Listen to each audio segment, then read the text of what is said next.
Hi, everybody. Welcome to Mark's Backyard Birds, live edition tonight. The topic, of course, we do these every month, once a month. This is the August 2025 Wild Bird Update. So we're going to be covering a lot of broad topics and taking a lot of questions, because you've been patiently waiting, right? A couple of weeks. I'm sure questions are there. I've had new people contacting me and had new customers in the store today, and they were hoping to jump on tonight, and it's been really exciting. First off, introductions. I am Mark McKellar, the owner of the Backyard Bird Center in Kansas City, Missouri.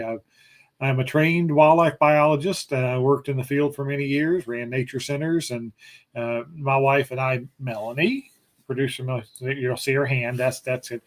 We bought the Backyard Bird Center in 2002, and so we've owned the brick and mortar store. And people like, hey, do something. I've always loved to teach, and so it's kind of started at Facebook and started doing Facebook Live programs on there. And of course, we had classes in the store, things like that. Well, YouTube grew out of that, and YouTube is just a fantastic way to spread my love, our love for birds and bird feeding and bird watching. And we started it just to see how it would go. And boy, it has grown. Today, I think I got the note that we had topped 2.8 million views now on the YouTube channel, and we're about 19,500 subscribers. So thank you all very, very much.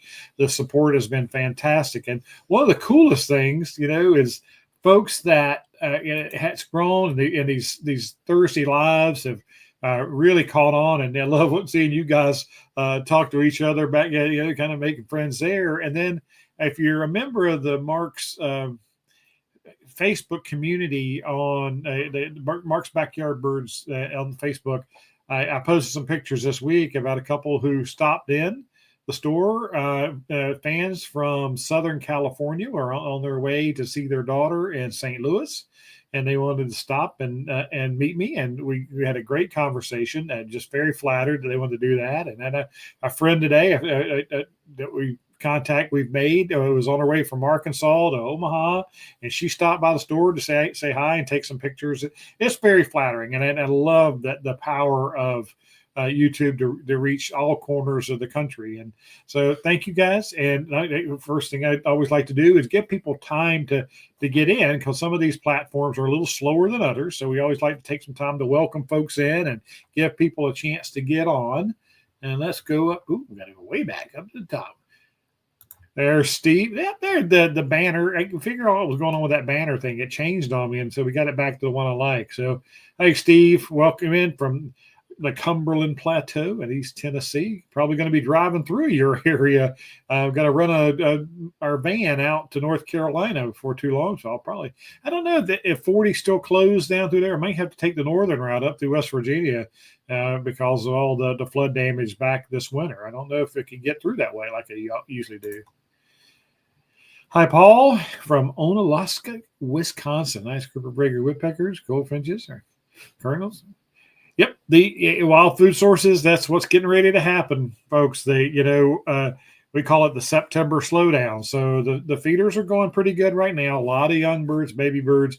But boy, I've been watching walnuts go flying, walking across my yard in the mouth of the squirrels, and so. Mother's Nature's bounty is just kicking in. Acorns are starting to drop, seeds, berries are ripening. And so it's coming up that period, and you guys to the north maybe already experienced this worse than us, or maybe to the south, maybe a little bit, timing's different. But whenever nature kicks in with her bounty, the bird feeders slow down. And just know they're coming back.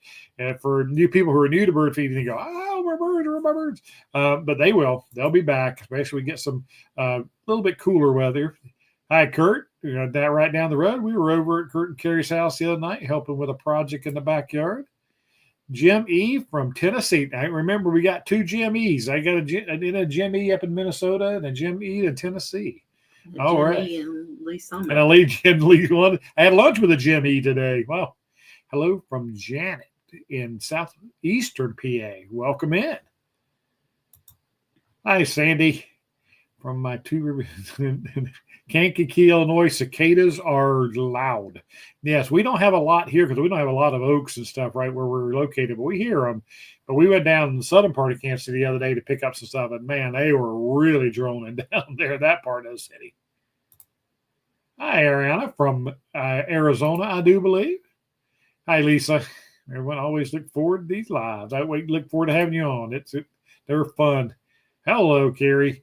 Yep, it was her day off today, so she'll be back at the store tomorrow. You did. Right, yeah, I just left Ruth at the store. She closed up, and I headed over here to the house, and I said, well, if you get, hopefully you'll get on and we'll get to see you. So she made it home in time. Welcome, Ruth. Mark. Hi, Karen from Kentucky. I think did I just converse with you a couple of days ago? Or maybe send an email? That name sounds like somebody I talked with. Hello, Rick from North Carolina. Exciting stuff you got going on. You're going to be converting some of that. Hopefully you can get North Carolina to help you out and convert some of that land to more biodiverse friendly, as we call it. Kathy Sparks, welcome in. Greenwood, Indiana. Not a lot of bird action here. Goldfinches and Kaling hummingbirds. So your goldfinches have returned. It sounds like our goldfinches are still fairly scarce. They're coming back from nesting and they're bringing in the babies anytime in this area. All right, Mike and Sherry from Bradenton, Florida. Yeah. Mr. Stick, I live they're it. saying hi to each other. So yeah, we know what you're going. We're supposed to have heat indexes over 105 the next few days. Steve, where am I going next? Steve. He says to stop. Has one lane open each way, 8.5 feet width limit. Oh boy. Whew. Yeah, I might go through West Virginia and come south through that way. That's the northern route, so might be easier. Yeah. I love it. You guys talking back and forth.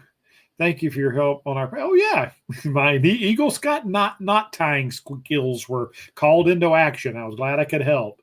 I was always pretty good at knot tying. So when you're on I-40, we're sitting to the Smokies. Give me a shout, and I'll buy you lunch at the Cracker Barrel. All right, hopefully we can set that up. Like I said, it depends on if they'll settle on the southern route or the northern route. Like northern route goes through Lexington and that route. So, but the southern route goes through Nashville. So, Central PA, welcome in.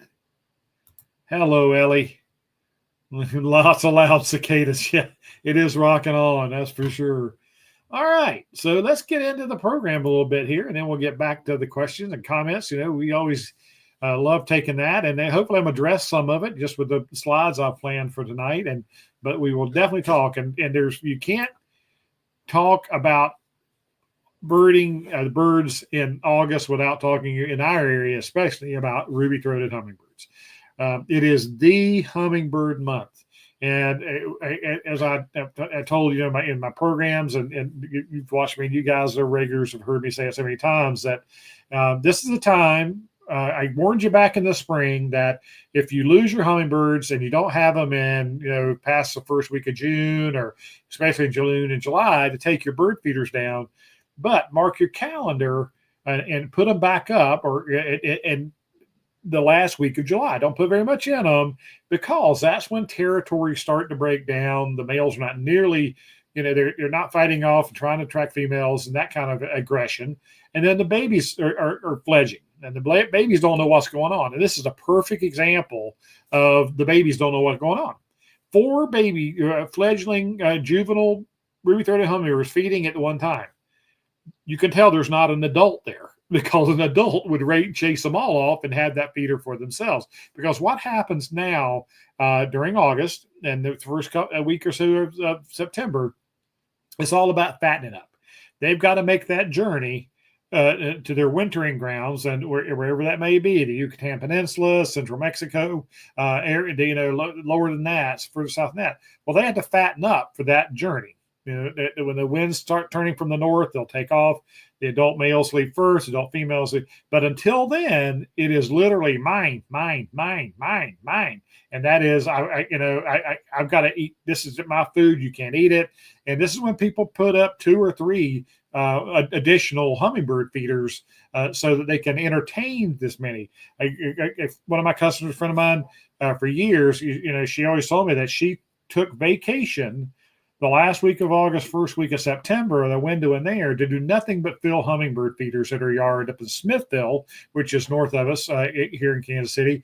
But she would have like 100 hummingbirds in her yard at a time this time of year. And because first the adult males and the adult females, and then the babies, and then the migrants start coming down from Iowa and Minnesota, southern Canada. And that's why you get this huge influx of them, and you get this fighting. I mean, they are chasing the babies. They don't know what's going on. They just like, I want to eat, and they don't care the other guys beside him. But those adult males and adult females, they're not in for that. So one of the biggest way, of course, you can help, and we're all the time promoting native landscaping. Our native plant sales coming up in September 6th, and we encourage you to at least dedicate a part of your yard, part of your landscaping to native wildflowers. This is Cardinal flower, my favorite hummingbird plant, and they absolutely love it. And if you can, this is a great way that some of the other birds can feed. If your male's dominating that hummingbird feeder over here, and you've got this in your landscaping over there, then more birds can feed, and more birds can benefit from your native landscaping. And like that program, I was on live with Mary. She's okay with cultivars that are nectar friendly. We don't say you have to only plant native wildflowers, although we do prefer them. But as Mary called them, filling in nectar gaps, and so some flowers in there that produce nectar that the pollinators and the hummingbirds can take advantage of are great too. So this is the hummingbird time of year. So again, if you took your hummingbird feeder down, put it out now. I'm telling you, I put out my camera feeder week or so, 2 weeks, whatever, and then with an hour and a half, maybe it took about an hour and a half, and they was hitting clips of adult males and adult females, and then the young started showing up. So yeah, those hummingbird camera feeders are awfully fun this time of year. You get a lot of good footage of them. So then of course, this is a time, if you're a regular follower in the Kansas City region, I always put out an alert for Rufous hummingbirds. Now, east of the Rocky Mountains, pretty much it's all ruby-throated hummingbirds. Out here, in the heart of the country and to the East Coast, everywhere, the only nesting or breeding hummingbird we have is the ruby-throated. But there are Rufous hummingbirds, of course, that nest in the Rockies, that there's a certain population of them that winter in the southeastern coast, especially down in Florida, and sometimes along Alabama coast, sometimes along South Carolina coast, Georgia coast. They overwinter there. And if you draw a straight line, kind of from up the high elevation of the Rockies down to Florida, it runs right through, like the Kansas City region. And we get calls every year, at least one, of someone who has this bright orange hummingbird at their feeders. Unfortunately, most of the time, they don't stick around very long. So, people are going to snap a quick picture, and then send it to me, and we can identify it. And one year, and miraculously, we had one Rufous, adult male Rufous, that stayed at a feeder down in Blue Springs, Missouri, just south of the river. It stayed until Thanksgiving Day. So that was really cool. And they got to see him every day. And then Thanksgiving morning, boom, he was gone. It was a really cold Thanksgiving too. So these birds, remember, these high elevation birds, they're used to dealing with cold weather a lot better than ruby-throats are. And so they go into their state of torpor, and there's, again, they got many videos about them. But this is David Allen Sibley, the great author, field guide author. He says, I love his description. He says, they're the color of a freshly coined penny. Now he's referring to the back color and the sides and on the breast and the head. Now the gorget is a brilliant orange when the light hits it. There's this, it's not pigment there that does it. It's a reflection and bending of light that causes that color in that gorget. But this is a great picture. I think Bobby Muhammad out in Colorado, and I don't know if I hadn't seen him on tonight, so he might not be on, but this is a fantastic picture of a Rufous hummingbird. So be on the lookout for those. And, that's all the way through the heart. Of course, you guys down in the Southeast, look for them. Could show up as your feeders in the winter months. You guys are lucky you get hummingbirds pretty much all winter down there, which is great. And then the other bird, of course, that start getting calls on, and I've had several in the last 3 days, is all of a sudden my Orioles are back.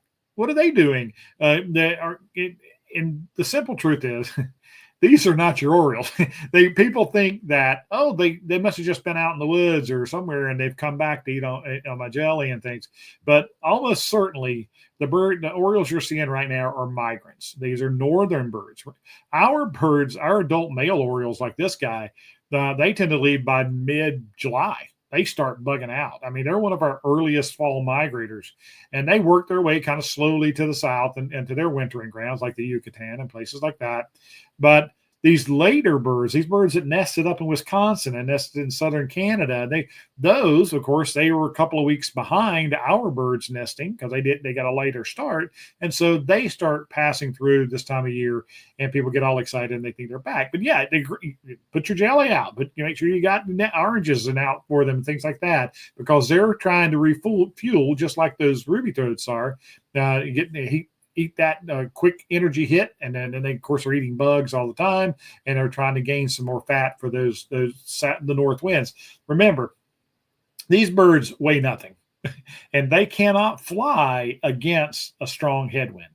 So if the winds are blowing out of the south, they're not going. They're going to be locked in where they are for until the winds can shift again. And we're supposed to have south wind now for the next several days, but the next time that we get the wind shifts out of the north, a lot of the birds that are here now will bug out and we'll get a few more pushed in from the north. And this is the process during the fall migration. And the south wind locks them in, the north wind helps them move down south. So that's what's going on. And our bird hikes start in the first, I always do them starting in September, right? Every Thursday morning in September and then into October. Now, we'll miss a little bit of the early songbird migration because it starts in late August, but it's brutally hot generally here in late August. So not a great time to be out. But in September, we'll see a lot of migrants coming through in the early part of the month. And then we're always looking for shorebirds and in that part period and late period, and then later on it'll be waterfowl moving through, things like that. So that's how that fall migration is going to stack up. Now, the other thing that I get questions are, of course, the goldfinches. Remember, goldfinches are our latest nesting songbird. They don't start nesting until July and sometimes mid-July. And so the typical pattern is the females disappear. You may have a few males at your feeders in July to late July, and then it can almost disappear. And then the next thing you know, they're showing up again. And in tow will be these real greenish looking goldfinches. The picture on the right is really great and shows how that they're not at all, any kind of brilliant yellow. Of course, there's a better camouflage color when you're a baby. So they're more of an olive color. And people will call and say, I think they're pine siskins. No, they're juvenile goldfinches. And we get them and of course, you get this scene where the adults are feeding the babies and bringing them into your feeders and going, here's a free food source. This is what you do. You come to land on here, you stick your beak in there, and they're teaching them. And that stays persistent for a few weeks. They'll be coming in, and then boom, they'll disappear. Probably the latter part of September, they'll totally disappear. And everybody, believe me, I have so many people who think that goldfinches migrate and don't come back until the spring. Well, the reason they think that is because during the fall, when they move out into the farm fields and move out into the woodland edges and they're eating seed instead of natural seed, instead of coming to your feeder, they're molting that second complete molt of the year.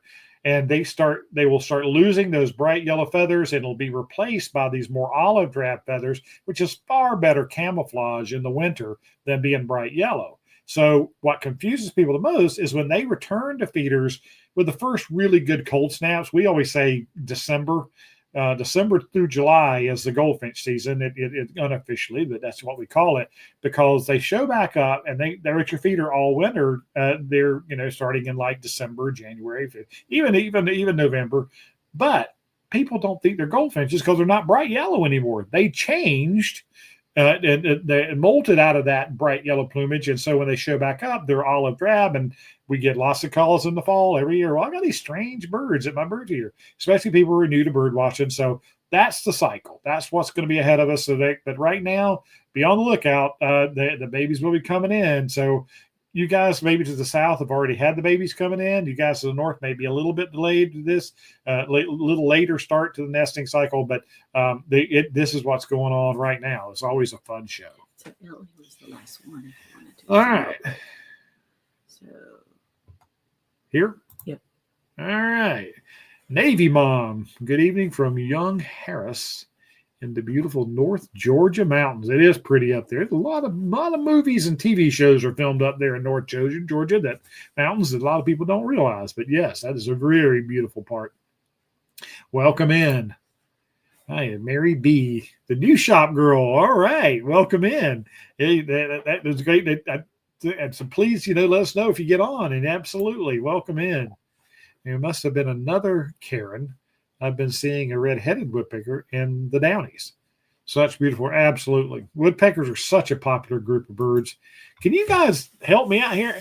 I did the video from Monday night was the woodpeckers of the Western U.S., which I thought would be a really good topic. You guys are wanting to learn more about the birds around the country, and of course, people in the West. I don't concentrate on birds in other parts of the country as nearly like I should. And I thought, this video is going to do really well. Nobody watched it. I'm just baffled. It is like the worst performing video I've done in a year. I don't know what I did wrong, but if you guys want to have any input, I'd be glad to hear it. Hey, Jan from Belton, you great artwork. North Carolina, when you come through Statesville, I'll cook you some barbecue. All right. Yeah, I'll be coming right through Statesville there if I did take the northern route for sure. Yeah. And that sounds like I love North Carolina barbecue. It is the noun barbecue, in my opinion. So, yeah, what's that? This one. All right. Hello from North Texas. Christian, I had a female orchard in the yard. That's great. They're moving south big time. They actually leave before Baltimore Orioles. So they are moving. They're on their way south for sure.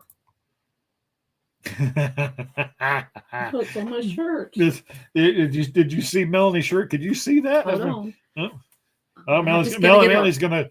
I gotta get up. I gotta get up. Oh, can they see it? Yep. That's Melanie's wearing hold on. The Let's Talk Bird shirt. Absolutely. Yep. That's been my tagline for many years, Matthew. That is, it was always come by and Let's Talk Birds for the store, the brick and mortar for all these years. And now YouTube, I've kind of had to drop that because it's not easy for you guys to come by the store to talk. But so we just shortened it to Let's Talk Birds. Thank you for recognizing that. Absolutely. All right, Ariana, the last few days, the female male workers look raggedy. They're probably molting, Marianne. This is the time of year a lot of birds molt their feathers, so they get rid of the old and molt into the fresh feathers to help them better to survive winters. And so this is a time a lot of birds are molting. That makes them look raggedy when they're doing that. They're gradually losing some feathers and replacing them with new ones. We had lots of rain this week. Wow, and. Good gosh. 3 gallons in a day. Yeah, because they know when that rain's going to wash away pollen in their flowers, and so they'll hit feeders hard before a rain and right after a rain. So, yeah, boy, you've been going through some nectar. 18 plus hummingbirds at the feeder yesterday. Oh, Phil. Guys, I had a great video that Sophie, who's not with us tonight, but Sophie's doctor, our veterinarian, had posted a video on the community page. You guys probably saw it. We're at his house, or just north of us in Smithville. Man, the like bees and everything. And I was going to play that tonight. We could not. Melanie and even her IT skills, we could not get that video to download. We tried everything. So, but yeah, you guys in the areas that have lots of hummers like that, and we're so jealous. I mean, we're thrilled to have 3. And you guys have, like you said, 18 going crazy. It's great. Yep, on the car, and that picture of the hummingbird on the cardinal flowers taken by Kurt, and that Kurt carries yard. So yeah, she definitely has a good source of cardinal flower from them. Here in the Rockland County in New York, I've only seen Ruby. Yeah, that's all you're going to see, Tracy, up in that area. Yeah, it pretty much in eastern 2/3 U.S.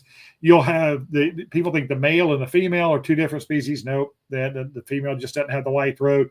And then the juvenile birds, the ones that hatch this year, those juvies have real patchy gray green on their back, where the adults are that bright green and the red gorget on the male. So yeah, it would be rare for anything other than the ruby throat to be in New York.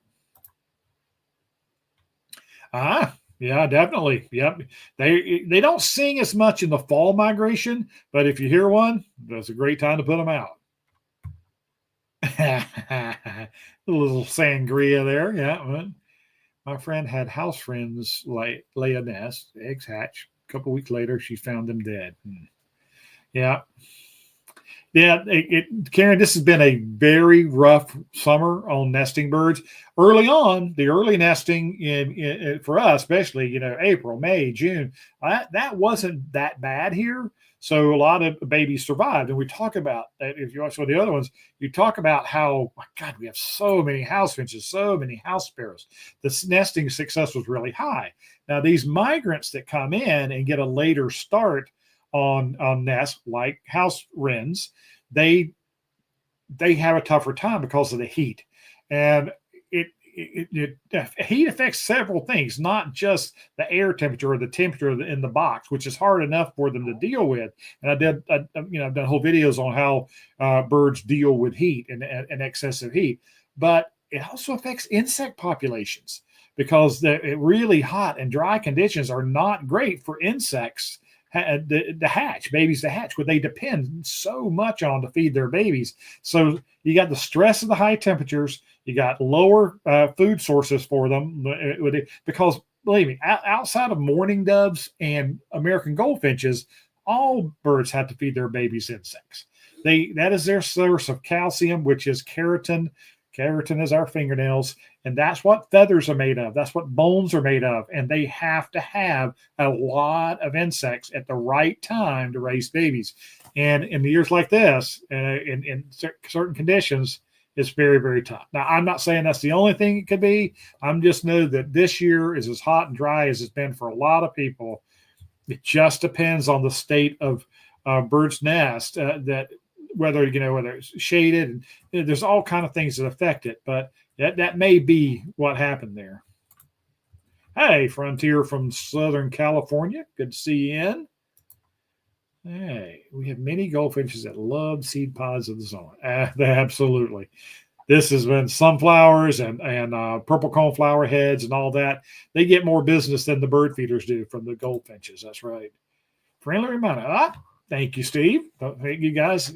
He's reminded to please hit a like, share. And if you don't know how YouTube works, is I get the channel and the programs get recommendations based on the popularity of the program. And part of that is, how many people are watching. That's obvious.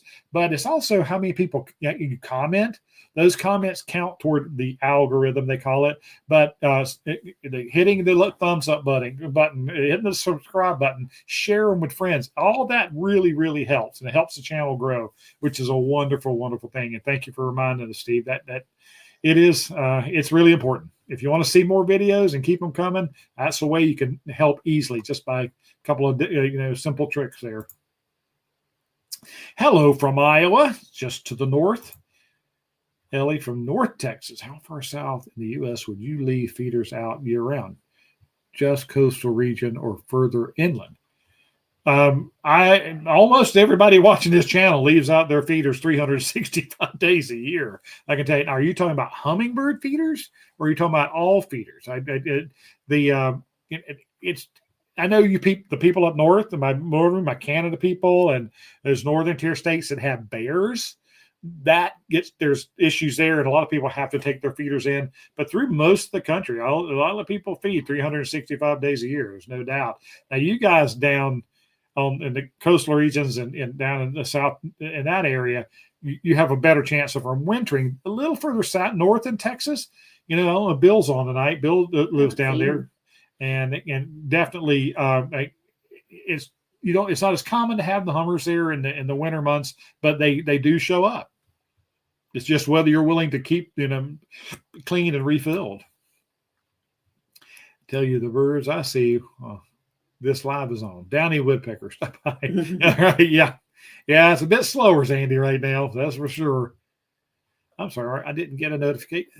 Oh no, it wasn't live the other night. It wasn't live the other night. Just a video. Yeah, our lives are every other Thursday night, and that's when I'm on. But every Monday night and every Thursday night, there's going to be a video posted either, and like I said, and on the every other night, like tonight, there's not a video being posted. It's the live. So, but the Monday nights will be a video every week. Yeah, unless something terribly wrong.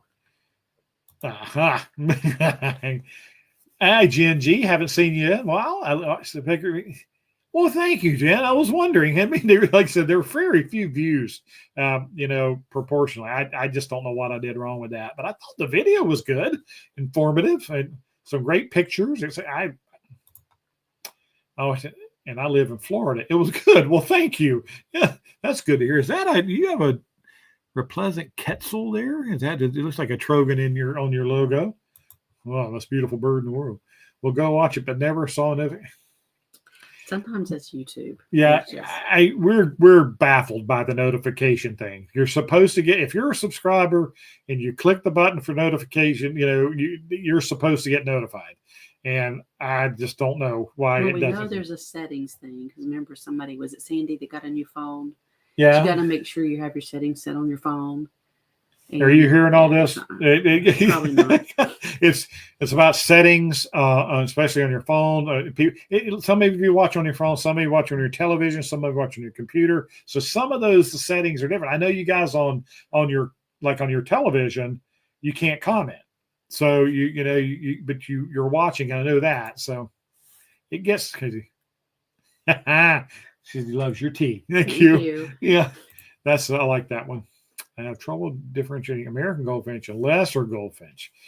Well, that can be tricky, especially when they're not in breeding plumage. When they're in breeding plumage, it's not too hard. The backs on a lesser goldfinch are either black or green. It depends on what part of the country. Black, I think, down in Texas and that region, and the West Coast is going to be more the greenback variety. But when they're in winter plumage or in the females, it gets a lot harder. And funny, believe it or not, you got to watch for that little white handkerchief that's back in their window. There's a little notch back there, a white notch in the wing, and that is a really good indication of a lesser goldfinch. And that's what we have to look for here. Some of them show up here in the plains in the winter, and we're out birding. And we found a pretty good group of goldfinches. That's what we're picking through. We're looking for that little white window, little handkerchief, I call it, in their back wing. So, yeah, a breeding plumage really isn't a problem, especially with the males frontier. But those winter birds can be tricky.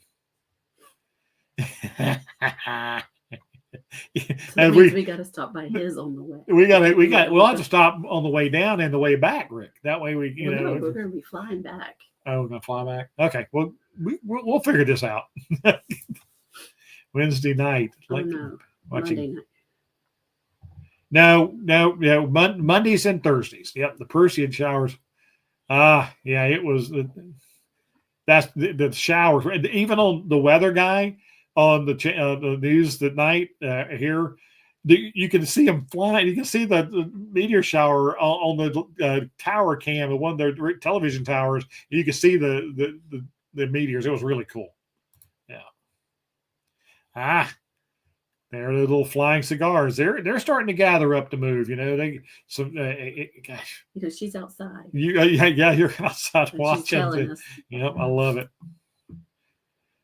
Jake Thompson, welcome. Did you see that Colossal Biosciences is getting to bring I've seen some of that stuff. I don't know what is real and what's clickbait on the internet, but they're definitely working on the genetic work, trying to do that cloning stuff, and it seems to be working. But you just can't reestablish populations there. I don't think that's ever possible to do that. Start with the Carolina parakeet, in my opinion.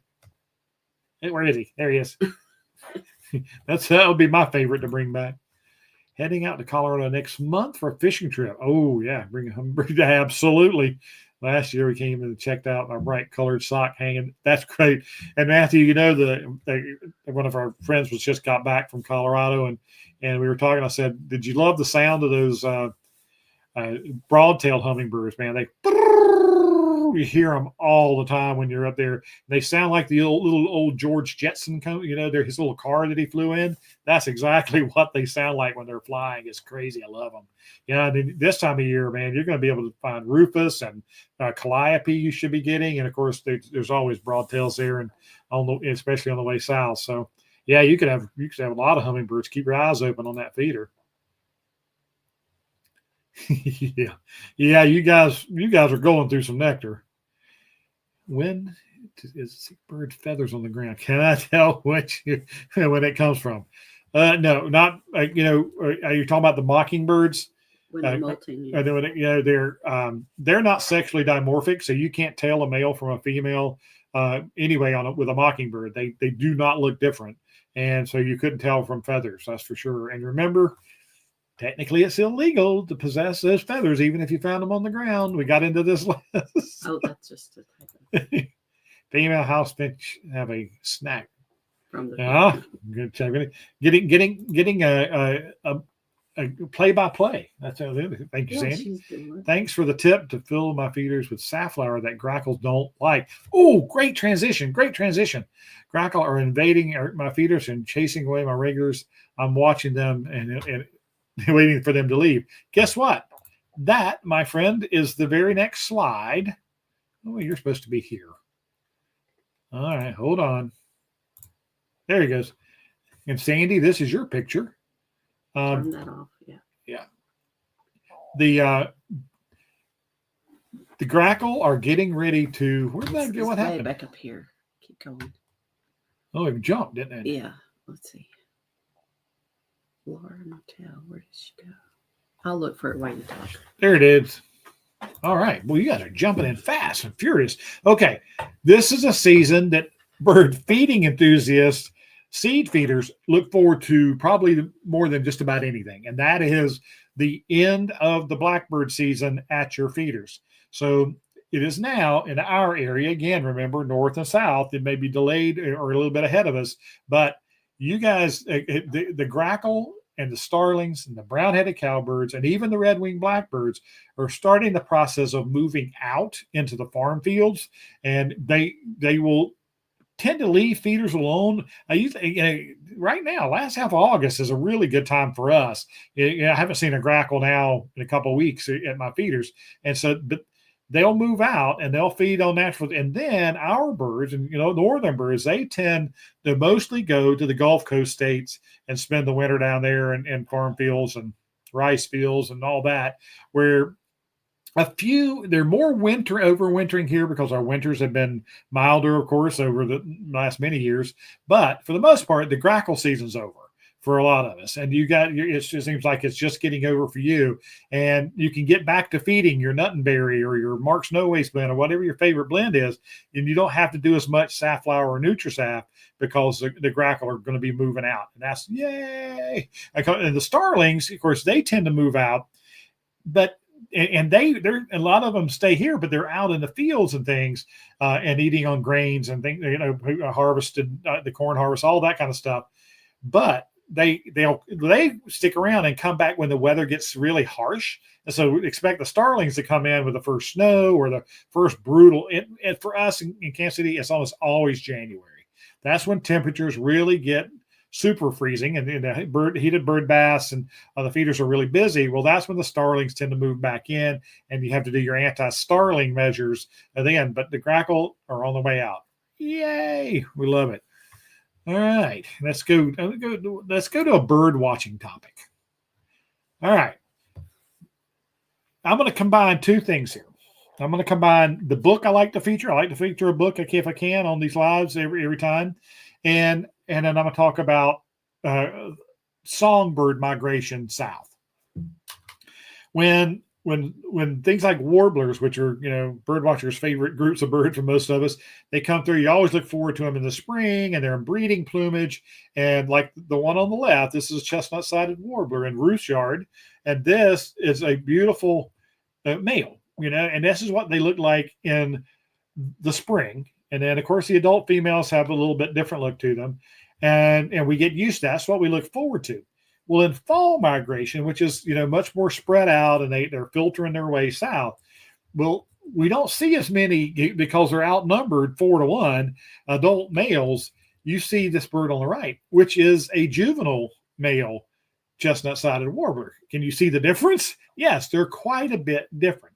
And I've always known them as confusing fall warblers, because when you're out and you get in a flock of birds and you see something, some of them are pretty distinctive. And believe me, this chestnut-sided warbler in the fall is pretty distinctive compared to like blackpoll warblers and bay-breasted warblers in their fall and their juvenile plumage when they're moving through. Well, okay, I'm on my little soapbox, I'm gonna climb up on it.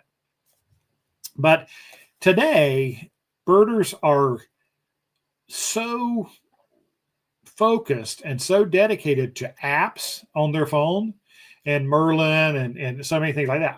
And believe me, I'm not saying they're not great apps, especially for learning bird songs and things like what's there. Well, birds don't sing as much in fall migration, so they're not quite as helpful for locating them. But people have forgotten about these things. Field guides. I carry my back pocket for years and years. And like I said, the back seat of my truck, we called it the library because we had 4 and 5 different field guides in there by different people, because each one of them had strengths that if it was a kinglet, the artwork may be better in National Geographic or whatever. You had your favorites, things like that. But Roger Torrey Peterson, the father of the American Field Guide, he's the one who created this system, and pointing to his arrows, pointing to the features of the bird that you should concentrate on, and things like that. I learned so much from this man. I never got to meet him, and I feel horrible that I didn't. I have an autographed copy of his book back here, but I never got to meet the man. He was truly one of my heroes. But the reason I'm focusing on this for tonight's program is because there's something you don't get in apps. And that is these pages that meant so much to me in my early bird watching. All right. Can you read that? That says Confusing Fall Warblers. And there's 2 pages of them. One page is most that have stripes and wing bars, and there's a page for that they don't have stripes or wing bars. These 2 pages have helped me so much in my young birding career to figure out birds in fall, the warblers in fall. And I mean, I love this man. In the Golden Field Guide, which I used also early on, there was a page that had nothing but the faces of sparrows, and all of them on one page. And when you look at a sparrow and you look at that face, that page helped me so much to go, oh my God, yeah, there it is. And this confusing fall warbler pages, and I think today people have lost that. And there's the page with the out the wing bars and stripes, and you see how plain they are. And there are more of those than there are adults. So this is my bird. Now I'm using this book because I love it the most, but don't give up on your field guides, folks. Keep them, take them with you in bird watching, because they are incredible. And for those of you, again, who have kind of abandoned the field guide thing, or you haven't gotten into it, you're new to birding and you think, apps are the only way to go. Remember, east of the Rockies, east means front range of the Rocky Mountains to the Atlantic Ocean. Most people think east means the Mississippi River to the Atlantic. Absolutely not. West is the Rocky Mountains, the front range of the Rocky Mountains to the West Coast. So do yourself a favor. Dig out those field guides if you put them away. And like I said, if you're out bird watching this time of year, don't give up. This is great. You can learn so much from the old-fashioned field guides. So, okay, I'll climb down off my soapbox. Yeah, absolutely love it. All right, where are we? Oh, I got to get back to this. That's for sure. Where was I? Bluebird nest boxes. Terrible year with the heat. Absolutely. Want to try a better ventilated box for 2026. 3 brood is done. 3rd brood is done. Okay, take current box down. Now, I would, you don't have to take the box down because birds will roost in there at night. I say, we always clean out after each nesting. I would check the nest after they're gone. They may nest a 4th time, especially if it gets a bit cooler and there's a good insect population. So you might want to clean that nest out and give them a chance to nest for the 4th time, because that does happen. But if it stays hot, they're probably not, because the insect populations aren't great. And it's tough. So, and like I said, I leave my bluebird boxes up all winter. And I typically leave the last nesting material in there. So there is some nesting material in there if they want to roost in it at night. But if you check that nest after that last nesting and you see any insect, especially feather lice or anything like that in it, clean out that nesting material, use gloves, put it in a bag, wrap it up, throw it in a trash can, and then spray the inside of the box down and wipe it out to clean it out. So, but yeah, many parts of the country, especially in the southern part, you may get a 4th nesting. Hi, Derek from Illinois. You're a regular.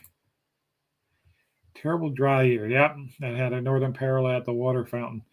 Water, and you know me, guys. I'm Captain Water, and here I go. Oh, why is it going to the wrong picture? It's crazy. Yes. Water, mister here was sprayed that the hummingbirds can fly through. Bird baths, bubblers. There's a bubbler on the right. Water is so critical. We talk about unfrozen winter. Water this time of year, turning your sprinklers on so that they're hitting your bushes and shrubs, and just watch how many birds gather in the bushes and let the water drop on them and everything. Water's so important. Thank you for bringing that up, Marianne. All right. How can I tell what mockingbird feathers look like on the ground? Well, if you look at the field guide and look at the pictures in the book, you'll notice that the tail feathers, the wing feathers, they're going to be that gray color with a lot of white on them. It just depends on where the feather comes from. But I would study some pictures of them and see if that compares to what you're finding on the ground. St. Charles, Missouri, welcome in.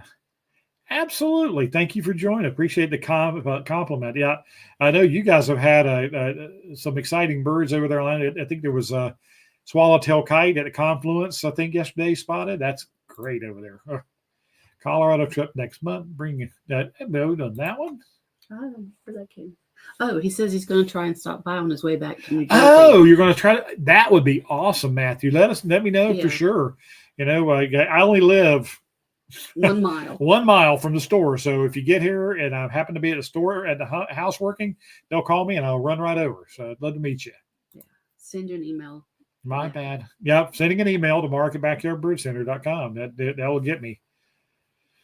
That's okay. Yeah, that's it. That's what I thought.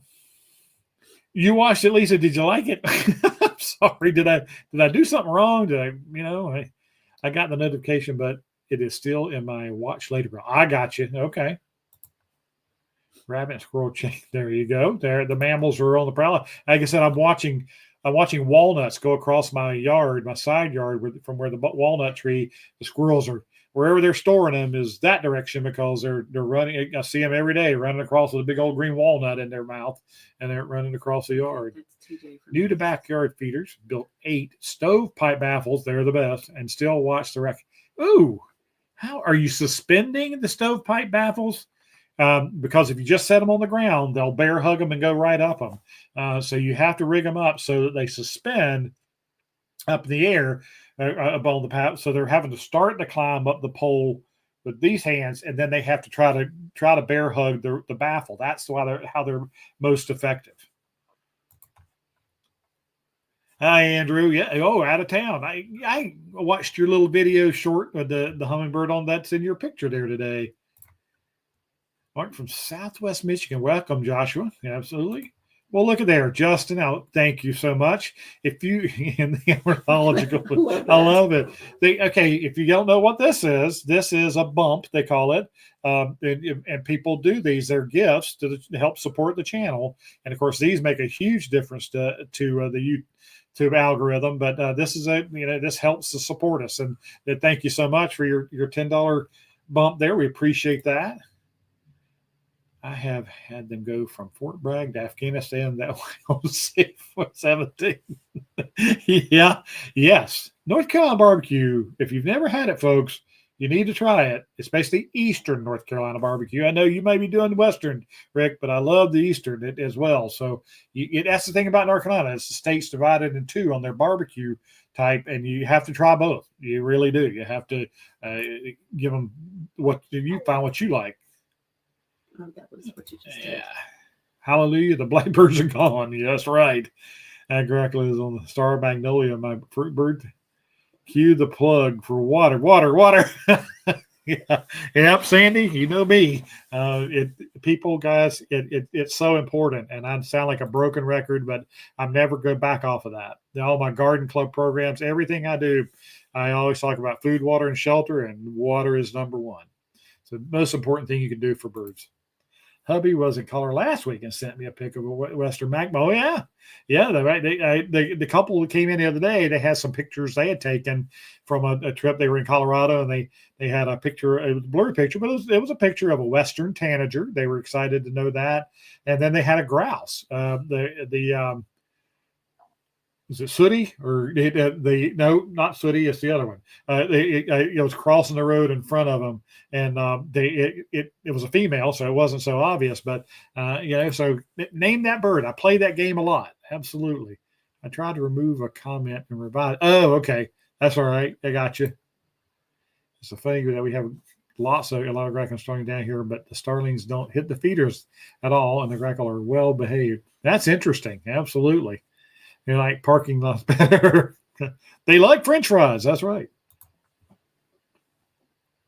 You feel absolutely, Sherry. I'm glad to hear Fate that people are still using them. Big hanging tray, empty for 5 or 6 hours. Went out, filled it within 5 minutes. Where she could easily. They're waiting on you. They were watching you when she's going to come out and fill this thing. Team Sibley. Sibley so respected Roger Torrey Peterson that he would not release his field guide, which is incredible, and it became on the bestseller list. But he would not release that while Peterson was still living. That's how much he admired the man and respected him, and he did not want to compete with him, which I thought was very big of David Allen Sibley to do that. But yes, I do like Sibley. I use apps, but never abandon my field guide. That's right. I threw a couple links for just to get. Oh, yeah. There's a link to Peterson field guide. If you don't have one, you need to. I don't know, you can't see up there, but I have numerous Peterson field guides up there on that top shelf up there. I love Peterson stuff. His Birds of Mexico I took with me on my first trip bird watching in Mexico. His West guide. If I go out west, if I go to Arizona, New Mexico, I will not go without my Peterson West field guide. I absolutely love it. And then I threw Sibley.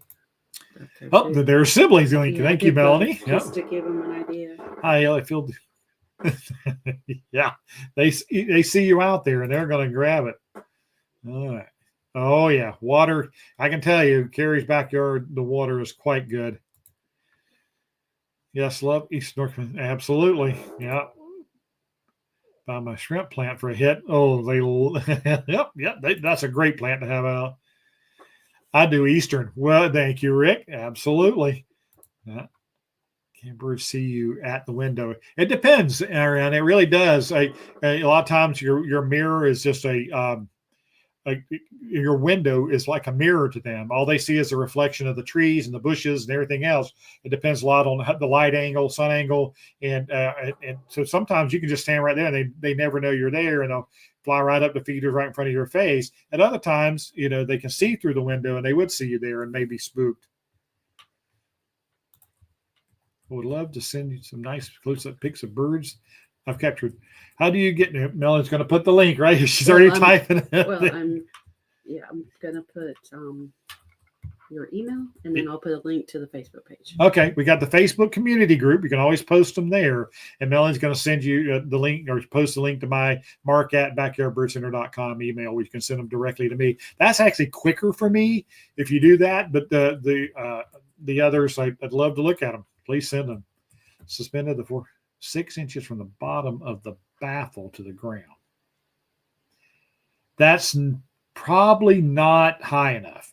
Like I said, his back legs, that raccoon can reach up and grab around that baffle, and then they can bear hug it and go up. I assume that. And the other thing the raccoons do, especially this time of year when they got 4 or 5 babies, they'll build a pyramid.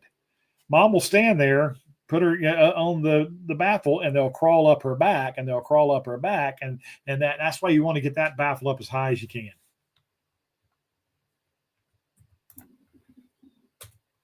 Yes. If you really want to deep dive into warbler identification, Peterson's Warbler Guide is a great place to learn a lot more about warblers. All right, we're getting late. I got to hurry up here, Andrew. With all the books you recommend, I get broke. Yeah, I kind of had that effect on people. There's the link. Yes, I posted a video on the community page of a barred owl and their frog pond, as he calls it, they built in their backyard. Thank you, Melanie. You're welcome. Absolutely. Yeah. And that's the community group. Maybe explain that in case there's new people. Okay, if you're new and you don't know what it is, on Facebook, we have a community group, and it's really grown, and a lot of these same people are joining that, and they post sightings from all over the country. You can post pictures and videos and things, and it's wonderful. I mean, it's a great way to show off what's in your yard. I like housing, but oh, yeah. Yeah, the house finches are taking over with their babies. My friend Mike can put it in the feeder. It just settles there. That's interesting. You're welcome, Andrew. But for Sandy, for the library for field guides is not, that doesn't help you in the field. You're right. But these other birds, the migration book and all, absolutely. All right, I got to get to my last few slides. Hold on. Okay. I did an update, and I did a video about the geese being flightless right now. Okay.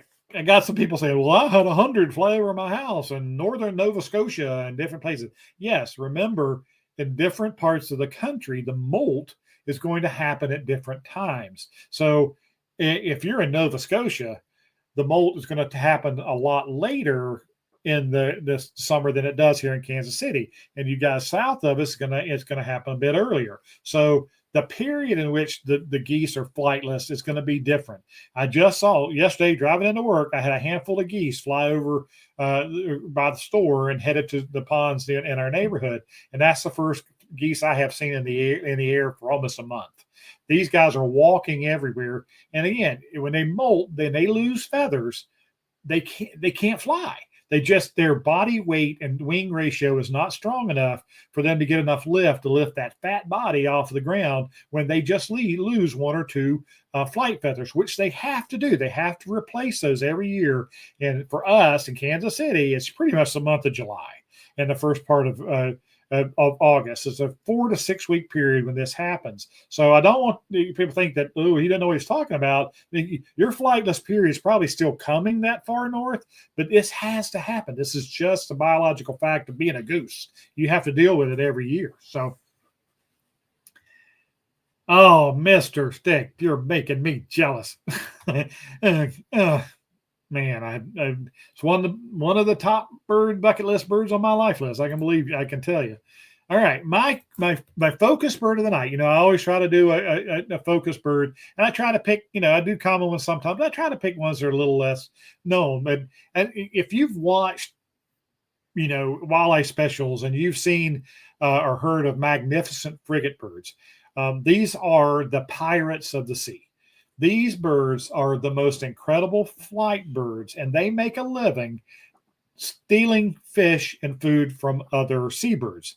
And if you look at that wing, if you live in Florida, you live in coastal Texas, and you've been to the Caribbean, or you've been to Cabo St. Lucas, you've seen these birds. They'll fly around the boats, they'll fly over the rock formations by the water, and they're incredible. Now, the one on the left in full flight, and yes, those wings are as long and as skinny as they look.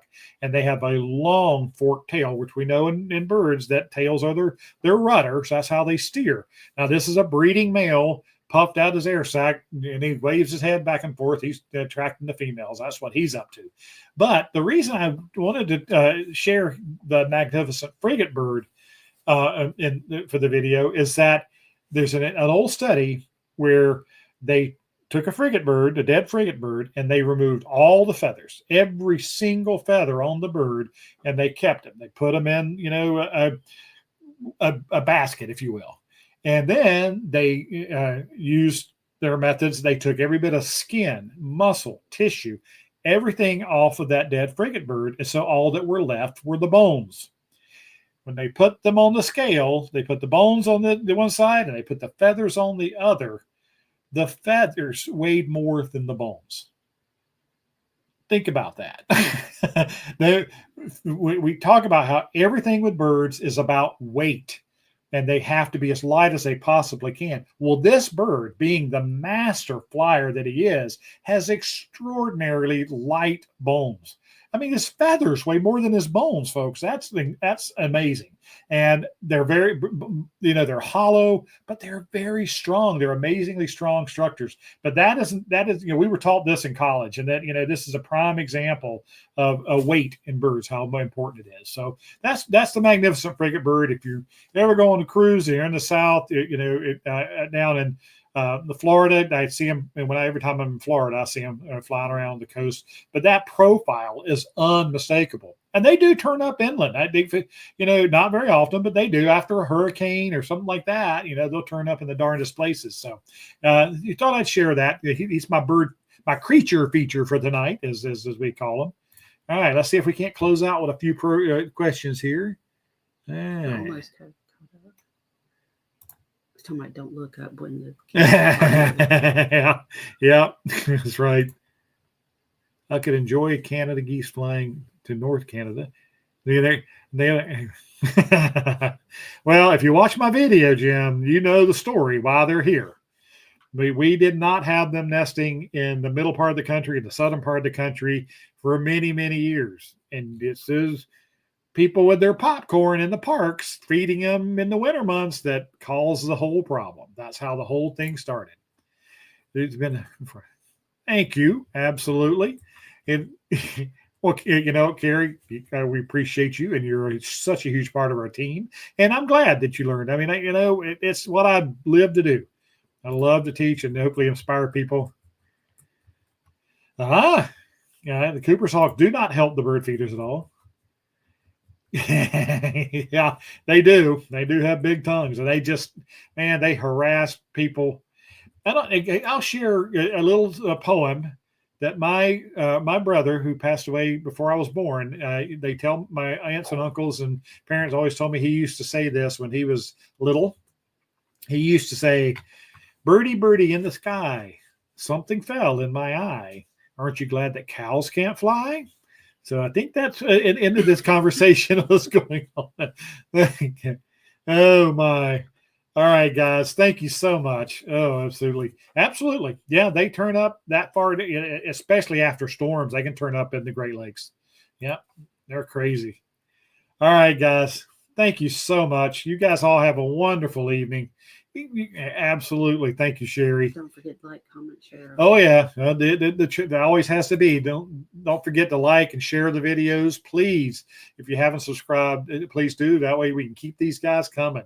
You guys have a wonderful evening, and we'll be on in a couple of weeks. But look for the Monday night videos and the Thursday night videos, and live and back in a couple of weeks. Thanks so much. Until next time, let's talk birds.